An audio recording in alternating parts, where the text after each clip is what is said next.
Bien, volvemos a nuestro país. El subsecretario del Interior, Manuel Monsalve, reconoció que el gobierno no ha logrado reducir las tasas de homicidios en la región metropolitana, ni tampoco el grado de violencia de estos hechos. Las declaraciones las hizo en entrevista con CNN desde Guayaquil, donde participa en un seminario internacional. Queremos profundizar en este y otros temas que están preocupando a la ciudadanía. Estamos en contacto con la ministra secretaria general de Gobierno, Camila Vallejo. Muchísimas gracias por estar con nosotros, ministra. Bienvenida. Buenos días. ¿Qué tal, ministra?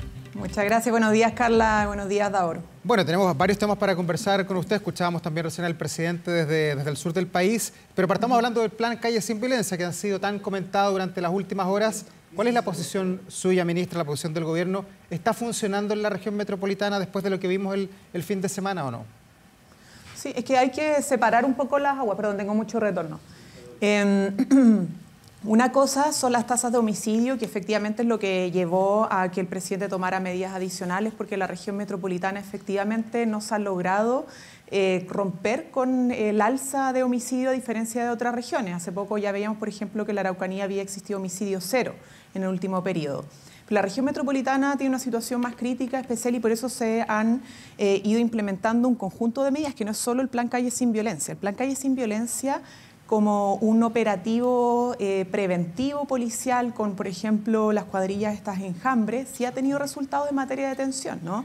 En poder identificar personas con controles pendientes de detención, que personas que han sido detenidas en el último periodo, en las últimas semanas hablamos de 200 personas, está la fiscalización, en fin, hay un conjunto de medidas que están funcionando, pero efectivamente en materia de homicidio el asunto es mucho más complejo.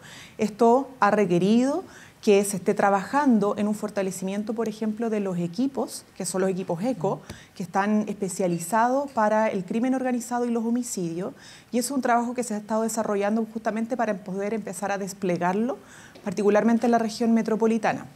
Pero claro, lo que dice el subsecretario Monsalve es la razón de por qué se ha puesto mayor atención en la región metropolitana y por qué hemos tenido que ir desplegando un conjunto de medidas, porque aquí no hay solo una medida que garantice de la noche a la mañana terminar con los homicidios, ¿no? Y no hay ninguna medida que garantice de la noche a la mañana terminar con la delincuencia, pero en conjunto, obviamente, estas medidas, unas desde el punto de vista más preventivo, otras desde el punto de vista más de persecución, sí están teniendo algunos resultados. Veíamos, por ejemplo, hace poco la banda Trinitario. Ustedes recordarán la banda Trinitario, más de 40 delincuentes que atemorizaban todos los días a la población, en un mega operativo fueron identificados, fueron detenidos y hoy día están en la justicia, ¿no? O la banda Jalisco, que en conjunto acumularon más de 250 años de cárcel. O sea, no son personas que están en proceso, están condenadas. Y así se ha ido avanzando paulatinamente, pero efectivamente la región metropolitana hoy día es la región, desde el punto de vista de los homicidios, más compleja de todo el país. Sí, ayer justamente se le planteaba a usted esa pregunta a raíz del fin de semana violento que hemos tenido con 8 homicidios en la región metropolitana, y ayer usted hizo una defensa del plan Calles Sin Violencia, es algo que algunos discutieron, y después vino esta declaración del subsecretario Monsalve reconociendo que en la región metropolitana esto no está dando los resultados esperados. ¿Usted fue demasiado optimista? ¿Se desdice o hace esa diferenciación de que en la región metropolitana este plan no estaría funcionando? Es que el plan Calles Sin Violencia no es el único plan que debe dar respuesta a los homicidios. El plan Calles Sin Violencia es una de las medidas. Y como el fin de semana ustedes vieron, los datos dan cuenta de eso, tenemos desplegado más de 1.700 carabineros y carabineras nuevas que antes no estaban en la calle. ¿Pero ese plan está dando resultados? Ese plan ha dado resultados porque tenemos 200 detenidos gracias a ese plan. O sea, hay personas que estaban infringiendo la ley, que eran delincuentes y que han sido detenidos, ¿no? Otra cosa es si esto está logrando disminuir solo por sí mismo el plan, los homicidios, o requiere otras medidas. Y ahí es cuando yo les trato de explicar que, que el plan Calles Sin Violencia por sí solo no va a terminar con los homicidios en la región metropolitana. Eso requiere una combinación de otros factores que fueron parte de lo que el presidente y el Ministerio del Interior anunció hace semanas atrás, cuando tuvimos esa otra alza de homicidio en un fin de semana largo.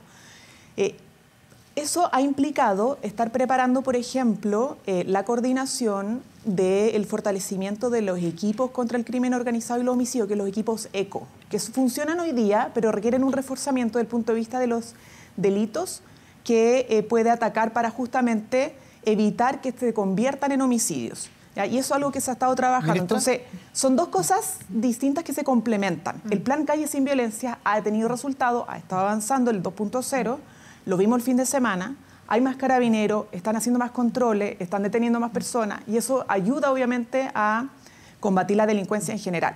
Ahora, respecto al homicidio, hay mucho más esfuerzo que hacer, obviamente. Ministra, ¿y qué tan compartida es la visión que tiene usted como ministra de Estado sobre el tema? Porque ayer escuchábamos a varios parlamentarios del oficialismo, entre ellos a la presidenta del Partido Socialista, Paulina Bodanovich, que decía, basta de reuniones, queremos que el presidente se ponga a la cabeza, como dando a entender de que todavía hay cosas por hacer que no se están haciendo. Hoy día la visión que usted tiene la comparte usted y ¿cuántas personas del oficialismo en torno a lo que hay que hacer para combatir el delito?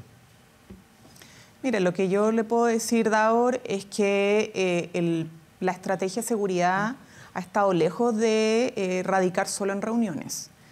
Y eso lo podemos decir con datos duros, ¿Y ¿no? por qué ella dice eso entonces? Es algo que le tienen que preguntar a ella.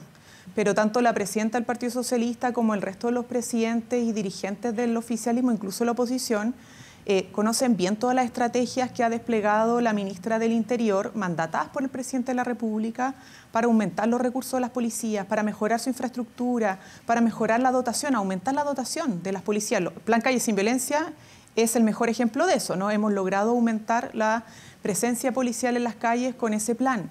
El reforzamiento de las fronteras con presencia de militares, ¿no? Para poder fortalecer el control fronterizo.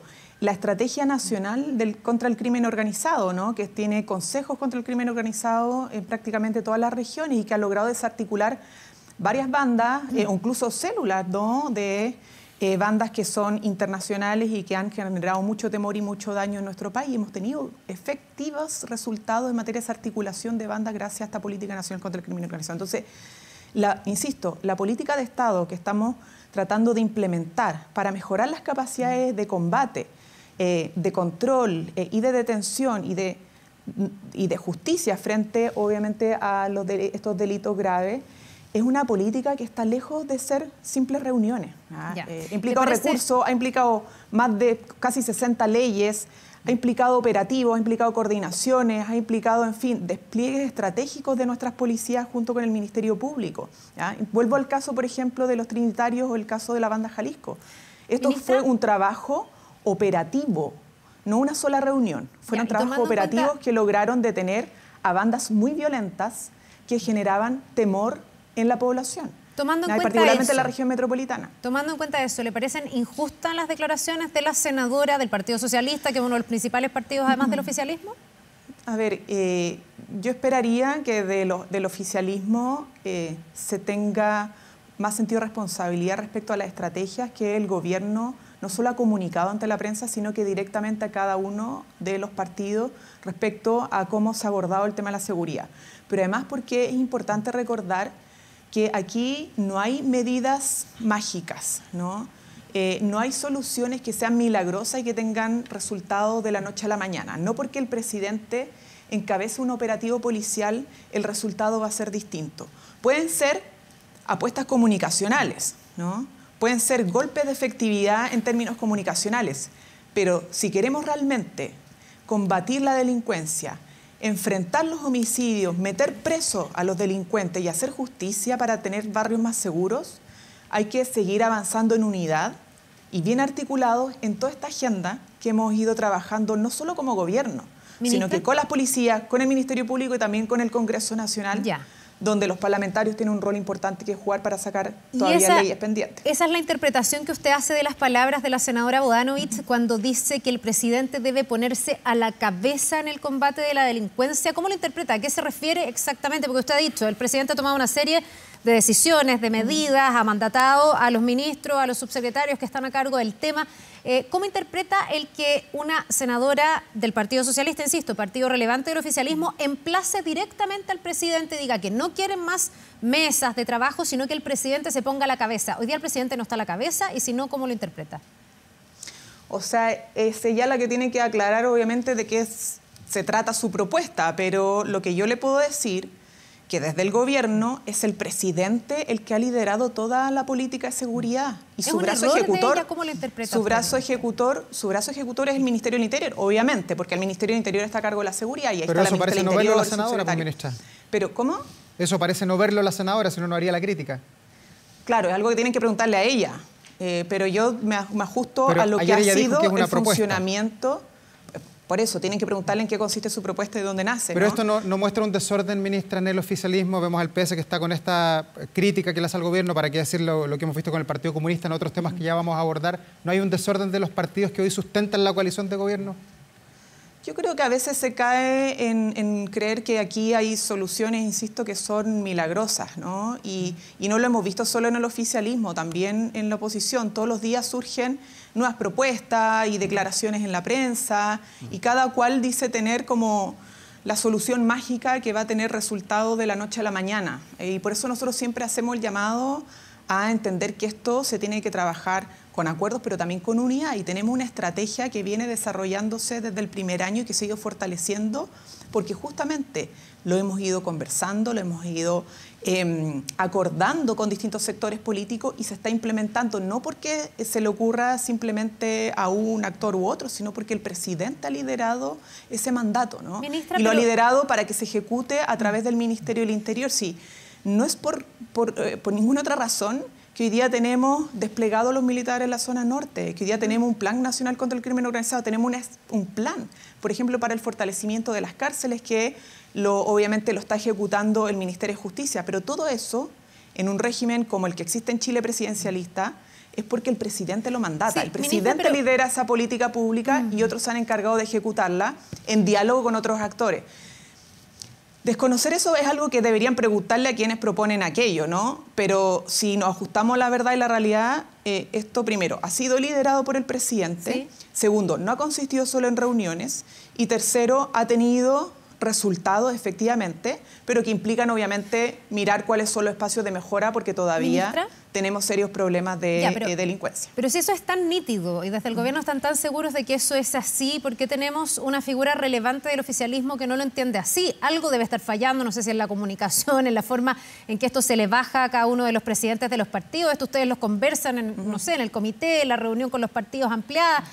Algo debe estar pasando, o la mirada del Ejecutivo no es la que recogen los parlamentarios desde la gente, desde la ciudadanía, o los parlamentarios, y en este caso la presidenta del Partido Socialista, no está entendiendo exactamente lo que está haciendo el gobierno, pero claramente hay una disintonía que con la oposición puede ser algo súper habitual, pero llama la atención que esto se dé dentro del oficialismo. Porque al final queda diluido el mensaje del gobierno, porque viene una figura de la misma coalición a decir que no es así, que no están los resultados que usted exhibe como resultados de la gestión en materia de seguridad. Mire, yo creo, Carla, que en esto tienen que... Yo no puedo hablar en nombre de la senadora. Creo que es ella la que tiene que explicar, argumentar en qué consiste realmente esa propuesta y por qué considera que el presidente no ha estado liderando la agenda de seguridad. Es una pregunta que a ella hay que hacerle, ¿no? Yo no lo puedo responder por ella. Ahora, lo que yo insisto, puedo decir es que aquí no solo se ha transmitido en reuniones de los lunes la estrategia de seguridad, la ministra del Interior ha tenido muchísimas instancias de conversación para construir agenda legislativa, para explicar en qué consisten las nuevas medidas operativas que ha anunciado el gobierno, cuáles son los resultados de esto. Están las policías, además, que están entregando los resultados permanentemente. Tenemos información de Interior Informa, ¿no? Que se envía prácticamente casi todos los días para contar cuáles son los resultados de los operativos, tanto en la metropolitana como a nivel nacional, cuántas personas detenidas, qué tipo de delito. O sea, la información se baja toda la semana y prácticamente todos los días, ¿no? Y en eso, si no hay acuerdo en ese resultado, si se cree que la estrategia tiene que cambiar, es algo que tienen que preguntarle a ella. Yo lo que puedo decir, y que nadie puede en verdad... Si empieza a analizar de fondo cómo funciona el Estado, nadie puede negar que es el presidente quien ha mandatado y por lo tanto ha liderado todas las medidas que hemos implementado, ¿no? Desde los proyectos de ley hasta lo que son las instancias que son de despliegue operativo estratégico en los territorios para enfrentar los distintos tipos de criminalidad que estamos viviendo, que son todas más, cada uno tiene su complejidad. Veamos, por ejemplo, lo que pasó el fin de semana con los homicidios. Son casos muy distintos que están siendo investigados, y esa diversidad de casos habla de la complejidad también de cómo hay que abordar los homicidios, particularmente en la región metropolitana, y por lo tanto que no existe una varita mágica que tenga que funcione para todos los tipos de casos y que además tenga resultados de la noche a la mañana. Ministra, hablemos de otro tema, dejemos la seguridad por un instante, hablemos de la reforma de las pensiones, que es algo muy relevante hace muchos años en el país, que se está a la espera de una reforma que ojalá resulte y que pueda mejorar las pensiones. ¿Cómo asumen desde el gobierno el desorden oficialista que ya se ve incluso antes de que la discusión llegue a la Cámara de Diputados? Vemos que en el Senado hay una suerte de acuerdo, un cronograma hacia dónde va la discusión, pero en la Cámara de Diputados, donde el proyecto todavía ni siquiera llega de vuelta, ya dicen que no están de acuerdo con aquello y son las fuerzas del oficialismo. Hay una poca sintonía de la propuesta que está haciendo, no sé, la ministra Jara y lo que finalmente van a tener que votar los parlamentarios de su sector. Yo diría, Davor, tiempo al tiempo, porque nos ha costado muchísimo meses. Pero el clima se enrarece, vos, ministra, con las declaraciones. Pero déjeme terminar. Tiempo al tiempo, ¿por qué? Porque hemos pasado, bueno, primero 15 años discutiendo una reforma de pensiones, sí, pero particularmente en el gobierno tuvimos muchos meses trabados en el Senado. En un momento se decía que no iba a avanzar la reforma previsional en el Senado porque la oposición no quería ponerla en tabla. No sé si recordarán que aunque le poníamos urgencia inmediata, que era discusión prácticamente en 6 días, poder votarla, no se ponía en tabla en la Comisión de Trabajo del Senado. Esa era nuestra situación en el Senado, ¿no?, con la reforma previsional. Entonces, lo que tenemos hoy día es un avance sustantivo desde el punto de vista de las certezas para poder sacar y despachar del Senado una reforma previsional. Esto es un acuerdo que involucra a la Cámara Alta, al Senado. Es evidente que no es vinculante con la Cámara Baja, que es la Cámara de Diputados, y por lo tanto ahí vamos a tener que iniciar otra etapa de discusión. Pero por lo pronto ya tenemos un camino para que el Senado en enero, a más tardar, despache la reforma previsional y que la despache cumpliendo ciertos objetivos. Que aumente las pensiones hoy a futuro, ¿cierto?, que mejore la densidad de las cotizaciones, que se haga cargo de equiparar la cancha entre hombres y mujeres para que ambos puedan subir en igualdad de condiciones sus pensiones, que se haga cargo de las lagunas previsionales. La semana pasada se aprobó el seguro de lagunas previsionales en el Senado.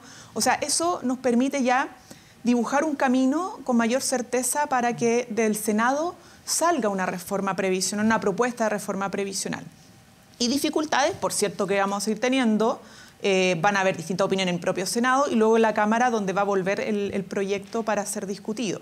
Hemos pasado tantas dificultades, Davor, Carla, que yo creo que no van a ser estas dificultades que no vamos a poder sortear, y con diálogo, con mayor conversación, creemos que se van a poder lograr puntos de encuentro, porque eso se trata también la política. Claro, es que llama como la atención, logramos ministra, en el Senado un acuerdo, esperamos también después de enero lograrlo también en la Cámara de Diputados y Diputadas. Llama la atención otra vez lo que estábamos hablando, que los palitos en el puente sean puestos por quienes están en la coalición de gobierno, que salen públicamente, en el fondo, nuevamente a meterle incertidumbre a la discusión en materia de pensiones, cuando desde el gobierno se estaba celebrando avanzar en este acuerdo para un acuerdo en el Senado. ¿Era necesario eso? ¿Por qué los parlamentarios se desordenan de esta manera en el oficialismo, jugándole a lo mejor una mala pasada o poniéndole una dificultad nuevamente al gobierno, que estaba muy contento por haber alcanzado ese acuerdo en el Senado? Mira, si desde el punto de vista de si es necesario o no necesario, yo creo que no es necesario, porque siempre se puede preguntar, siempre hay espacios para poder explicar de qué consiste el acuerdo, cómo fue el diseño de esa propuesta, cuáles son los beneficios de los objetivos que se están acordando para la reforma previsional, y por lo tanto nunca es necesario salir por la prensa antes de una conversación, ¿no?, marcando diferencias cuando probablemente son sumamente tratables y solucionables.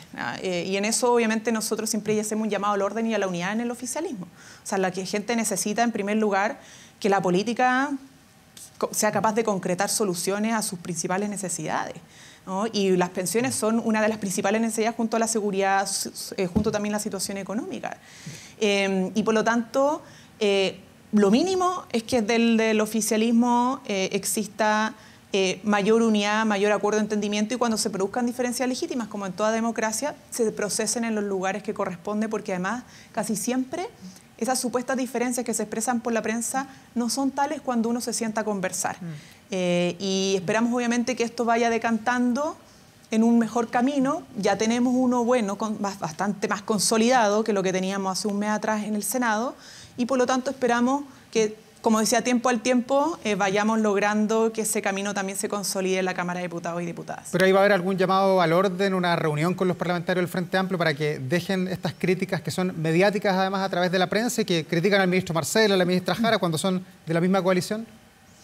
Bueno, nosotros tenemos reunión de comité político todos los lunes con los presidentes de partidos y también hay reuniones del Ministerio de Secretaría General de la Presidencia con las bancadas parlamentarias y siempre estamos teniendo reuniones más específicas con los ministros sectoriales. De hecho, la ministra Jal, el ministro Marcel se reúnen periódicamente con los parlamentarios prácticamente todas las semanas porque están llevando agendas muy importantes, una de ellas es pensión.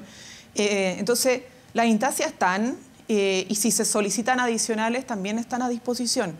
Por lo tanto, como aquí el objetivo, sobre todo del Ejecutivo, es que básicamente poder cumplirle a la gente con el aumento de las pensiones, nunca se descartan instancias de diálogo para poder avanzar en ese objetivo. O sea, en eso no dudamos nunca. Ministra, en otro tema y en esta relación que tienen ustedes, las autoridades, permanentemente también con los presidentes de sus partidos, de los partidos oficialistas, ¿es normal, es algo común que un presidente de un partido pueda llamar, en este caso, a un subsecretario, él lo ha reconocido públicamente, para plantearle reparos respecto de cómo está operando la justicia en el caso de Daniel Jadwe? Estoy hablando aquí de Lautaro Carmona. Ayer el ministro de Justicia decía que esto se prestaba para situaciones impropias. ¿Usted tiene esa misma mirada? ¿No hay ahí una presión indebida, un cierto conflicto de interés? Bueno, yo diría dos cosas. Uno es que sí es normal que los presidentes de partidos o parlamentarios consulten a las autoridades del Poder Ejecutivo sobre políticas o medidas que a lo mejor no comprenden del todo o requieren mayor explicación. Ya. Lo que efectivamente no puede pasar es que se soliciten esas reuniones para intervenir en decisiones que son de otro poder del Estado. Ahora, lo que yo entiendo es que la inquietud finalmente fue aclarada respecto a que en materia de prisiones preventivas y cómo se da cumplimiento al régimen de prisiones preventivas, por ejemplo, las visitas en el marco de prisiones preventivas están reglamentadas, existen protocolos, no con excepciones o privilegios, sino que existe un protocolo. Y si hay alguna observación por incumplimiento de la aplicación de esos protocolos en materia de prisión preventiva, entonces sí, lo que corresponde es que existan denuncias, solicitudes formales para investigarlo. Perdón, ¿usted no ve una intención de incidir o de influir en la forma que la justicia está operando? Porque el ministro de Justicia dijo que esto habría un espacio para que este tipo de solicitudes podían generar situaciones impropias. ¿Usted no tiene esa misma mirada? Y los parlamentarios hablan de un atisbo de tráfico de influencia, además desde la derecha. A ver, primero, a mí no me cabe duda de que nuestra autoridad de justicia le aclararon al presidente del Partido Comunista cómo funciona nuestra institucionalidad en esta materia. Otra cosa es si correspondía o no hacer solicitud específica o plantear inquietudes en esta reunión por parte. Yo desconozco, obviamente, todo el detalle de esa conversación, pero lo importante es que nuestras autoridades han sido sumamente claras en cómo funciona el sistema penitenciario, particularmente en la aplicación de las prisiones preventivas. No hay tratos privilegiados, aquí hay reglamentos, protocolos que se tienen que hacer valer y ante la duda de si hay un trato discriminatorio, eso se tiene que denunciar por las vías correspondientes para que se pueda ser aclarado.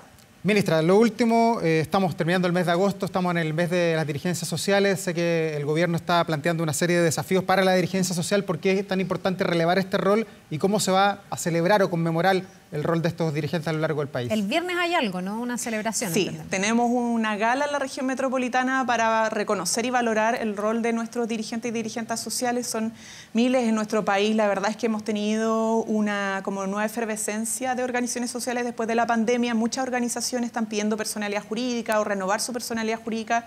Se ha diversificado además los distintos tipos de organizaciones, desde la niñez e infancia hasta los comités de seguridad, por ejemplo, o organizaciones de carácter medioambiental o de cuidados, y por lo tanto queremos reconocerlas, queremos además contar todas las medidas que hemos ido trabajando con las organizaciones para fortalecerlas, para potenciarlas, para mejorar el diálogo político y social desde el mundo de las organizaciones con el Estado y viceversa. Y vamos a dar cuenta de eso el día viernes en el Teatro Municipal, más de 1000 dirigentes y dirigentas sociales que van a poder participar, los alcaldes y alcaldesas también invitados de la región metropolitana, y esto se está haciendo también en todas las regiones de nuestro país, porque bien sabe el presidente de la República que la base de una democracia también está en las organizaciones sociales y su capacidad de participar e incidir en lo que es la construcción de un mejor país. Bien, pues ministra, vamos a estar atentos a esa celebración, también a ese reconocimiento de lo que hacen las dirigencias sociales. Muchísimas gracias por habernos acompañado esta mañana. Que le vaya muy bien, que tenga un buen día. Muchas gracias a usted, Carla. Gracias, ministra, que esté muy bien, que tenga una buena jornada.